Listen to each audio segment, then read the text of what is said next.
உலகத்தில் எத்தனையோ செல்வங்கள் இருந்தாலும் உலகத்தில் அழியாத செல்வம் ஒன்று இருக்கிறது என்றால் அது கல்வி செல்வம் ஒன்றுதான் அழியாத செல்வம். அதனாலதான் இன்னைக்கு நீங்க இருந்தாலும் இறந்தாலும் பேர் சொல்ல வேண்டும். இவர் போல யார் என்று ஊர் சொல்ல வேண்டும். நம்ம சம்பாதிச்ச பணம் பேர் சொல்லாது. நம்ம கூட பிறந்த அண்ணன் தம்பி எவ்வளவுதான் நண்பனா இருந்தாலும் பேர் சொல்லாது.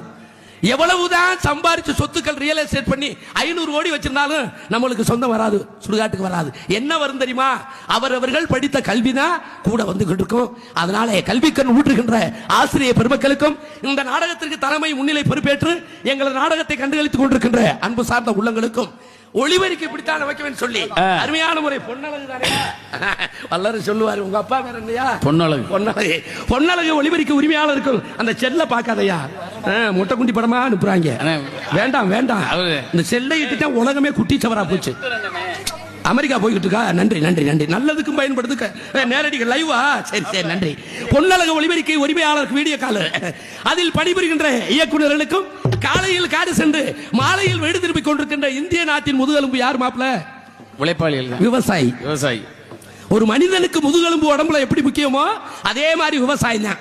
ஒரு அரசாங்க அதிகாரி 1ஆம் தேதி ஏடிஎம் கார்டை எடுத்து போய் மிஷினுக்குள்ள புழுக்குன்னு விட்டு மிஷினுக்குள்ள விட்டு 1ஆம் தேதி சடன்னு சம்பளம் வாங்குறாங்கடா. யார் காரணம்? யாரு? விவசாயி, இந்த உழைப்பாளி தான். அதே மாதிரி இந்த நாடக கலைஞர்கள் காலையில கை உழுற காசை வாங்கிட்டு போய் எங்க பொண்டாட்டி உள்ளையோட சாப்பிட்டு சந்தோஷமா இருக்கும்டா. காரணம் யாரு? இந்த விவசாயி தான்.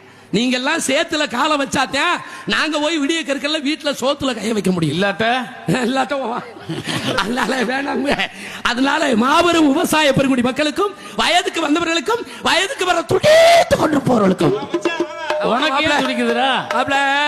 துடிக்காம குளிச்சு அமைக்காத துடிக்கு 80 வயசுல மாத்திரை திண்டுகிட்டு இருக்காண்டா.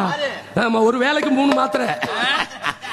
குழந்தை பெற்றவர்களுக்கும் குழந்தை வர ஏற்றி கொண்டு போறவர்களுக்கும் எதையுமே ஒரு பொசிஷனா சொல்லணும். இங்க வர்ற மாவூர்ன மண்டை அங்க வர்றா. இந்த நாடகத்துக்கு வந்தவர்களுக்கும் நாடகத்துக்கு வராமல் வீட்டுல திண்டுட்டு தூங்குறவங்களுக்கும் கூடனே நாடகம் பாக்குற ஆர்வமான கூட்டம்லாம் வந்துருச்சு.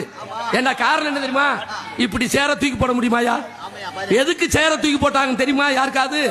வெயில். அப்படி வெயில் அடிச்சதுல நீங்க கீழே உட்கார்ந்தீங்கடா சூடு ஏறிக்கிறோம், நீர் மஞ்சளா போயிடும். ஆமா, உலகத்திலேயே இந்த உடக்காச்ச மாதிரி ஒரு தாங்க முடியாத வழி எதுவும் கிடையாது. அதனாலதான் உங்களுக்கு சேர போட்டு விடிய வரைக்கும் உட்கார வச்சிருக்காங்க. அதனால நாடகம் பாக்குற ஆர்வமான கூட்டம்லாம் வந்துட்டாங்க. சரி, ஆமா, முக்கியமான வேலைன்னு சொன்னேன்ல. என்ன முக்கியமான வேலை?